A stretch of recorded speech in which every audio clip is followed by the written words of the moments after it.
Assalamualaikum sahabat bonsai setanah air. Jumpa kembali di channel Arah Bonsai, yaitu channel yang membagikan edukasi dan pengalaman tentang perawatan tanaman hias dan tanaman bonsai.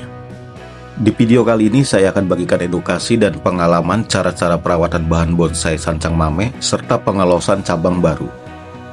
Bonsai sancang mame berikut hampir tidak terselamatkan karena mati ranting secara massal, dan penyebabnya adalah pembusukan akar dan sempitnya lubang pembuangan air pada pot tanaman berikut. Jadi, sahabat bisa cek kondisi pot tanamannya apakah lubang pembuangan air sudah cukup atau belum, supaya tidak terjadi pengendapan air yang bisa menyebabkan akar membusuk.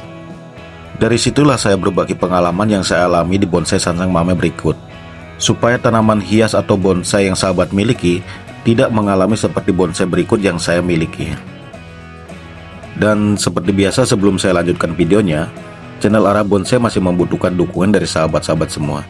Jadi jangan lupa like dan subscribe channel Arah Bonsai supaya saya lebih semangat lagi dalam berbagi edukasi tentang dunia perbonsaian.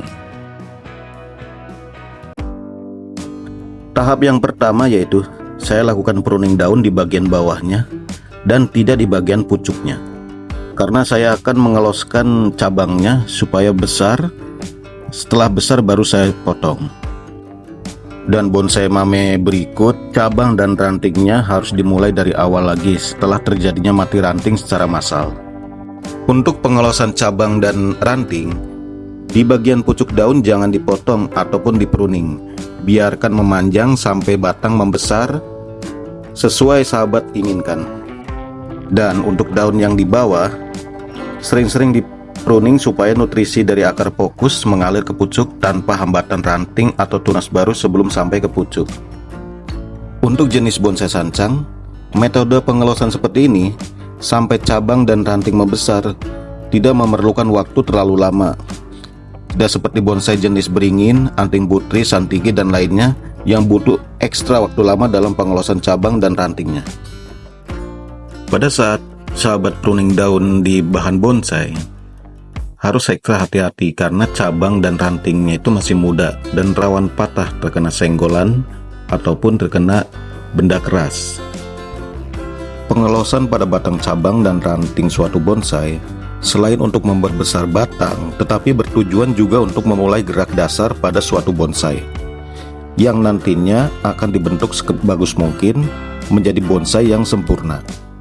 Karena suatu bonsai jenis apapun itu, apabila gerak dasarnya sudah bagus, maka kedepannya akan bagus dan mudah untuk dibentuk sesuai yang diinginkan.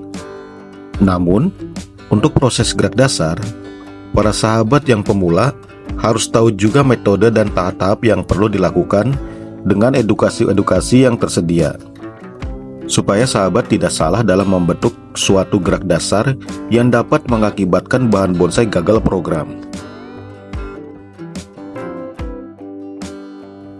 Pruning daun pada program pengelosan atau gerak dasar tidak secepat waktu pruning perawatan daun atau perimbunan daun. Karena pruning daun waktu pengelosan atau membentuk gerak dasar, sahabat harus seleksi satu persatu cabang-cabang yang akan dipilih dan daun-daun mana yang akan dipruning, supaya tidak salah potong yang nantinya akan berdampak fatal. Sabar-sabar saja dan ekstra teliti waktu proses pruning daun yang bertujuan pengelosan cabang, supaya bahan bonsai nantinya berhasil sesuai yang diinginkan. Karena pada dasarnya pembentukan suatu bonsai apapun itu tidak ada yang instan.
Tahap yang kedua, saya lakukan wiring atau pengawatan cabang yang akan di-los supaya bisa dibentuk seperti yang diinginkan dan tidak mudah patah di saat terkena atau tersentuh benda lainnya. Dan pada bonsai berikut, untuk seleksi cabang sementara saya skip dulu dan menunggu membesar terlebih dahulu supaya kedepannya saya bisa tentukan mana cabang yang akan dipakai dan mana cabang yang akan dieliminasi, sambil fokus program gerak dasar dan bentuk yang diinginkan. Lebih mudah program dasar dari bahan nol dibandingkan program ulang seperti bonsai sancang mame tersebut. Karena jika sahabat program gerak dasar bonsai dari bahan nol, sahabat lebih mudah pemrograman gerak dasar yang akan dibentuk dari awal. Apabila sahabat belum terbiasa wiring atau pengawatan cabang atau ranting, berikut saya berikan edukasinya supaya sahabat dapat mempelajarinya dan mempraktekkannya di bonsai milik sahabat. Kenapa saya lakukan wiring dengan hati-hati?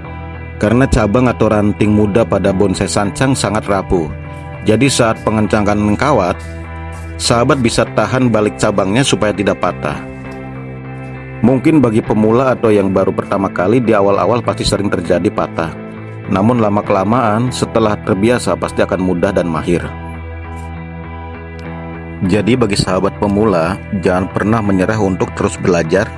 Kita sama-sama belajar dan saling berbagi pengetahuan di dunia bonsai. Semangat terus dan jangan pernah menyerah.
Setelah wiring atau pengawatan cabang yang di-los selesai, saya selalu melakukan pembersihan bekas daun pruningan supaya media tanam bersih dari kotoran dan selalu bersih supaya pohon tetap subur dan sehat.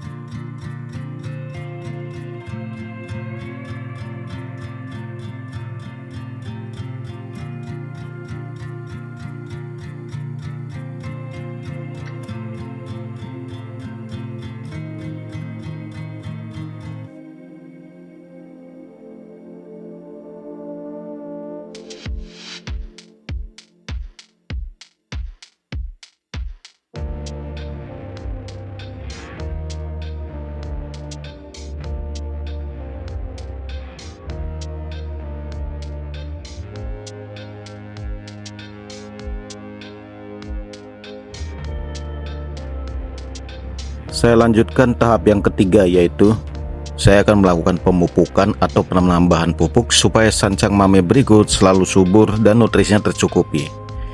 Karena waktu penanaman sancang berikut saya kasih pupuk osmokotnya itu sedikit sekali. Jadi diusahakan untuk para sahabat yang memiliki pohon bonsai jenis apapun itu, untuk pemupukan atau pemilihan pupuk itu harus tahu dan harus sesuai dengan karakter-karakter pohon yang dimiliki. Dan jangan sampai telat untuk masalah pemupukan, karena pupuk itu sangat penting untuk tanaman apapun dan jenis apapun itu.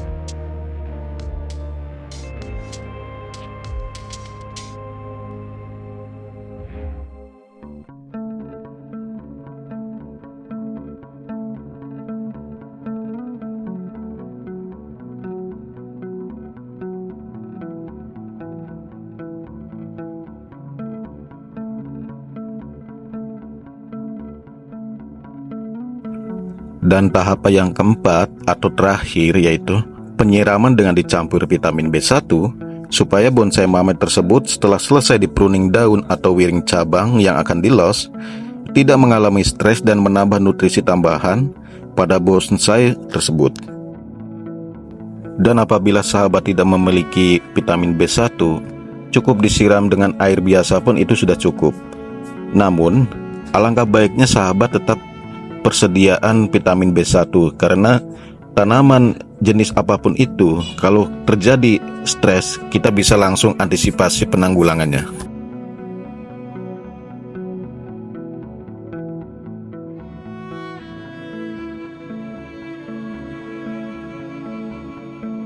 Dan berikut kondisi bonsai sansang mame setelah dilakukannya perawatan berupa pruning dan wiring untuk pengalusan cabang. Setelah selesai semua, jangan lupa bonsai dijemur di bawah sinar matahari. Dan untuk bonsai jenis sancang, dijemur full seharian dari pagi sampai sore itu lebih bagus. Terima kasih sudah menonton video channel Arab Bonsai.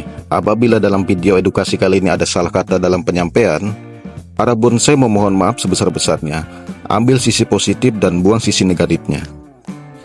Channel Arab Bonsai hanya berbagi edukasi berdasarkan pengalaman yang selama ini saya lakukan dan tidak ada maksud untuk menggurui para sahabat. Dukung terus channel Arab Bonsai dan semoga video-video edukasi channel Arab Bonsai bermanfaat bagi sahabat semua. Channel Arab Bonsai masih membutuhkan dukungan dari sahabat semua. Jadi jangan lupa like dan subscribe channel Arab Bonsai supaya saya lebih semangat lagi dalam berbagi edukasi tentang dunia perbonsaian. Sampai jumpa lagi di next video. Jangan lupa like dan subscribe channel Arab Bonsai. Wassalamualaikum dan sampai berjumpa kembali.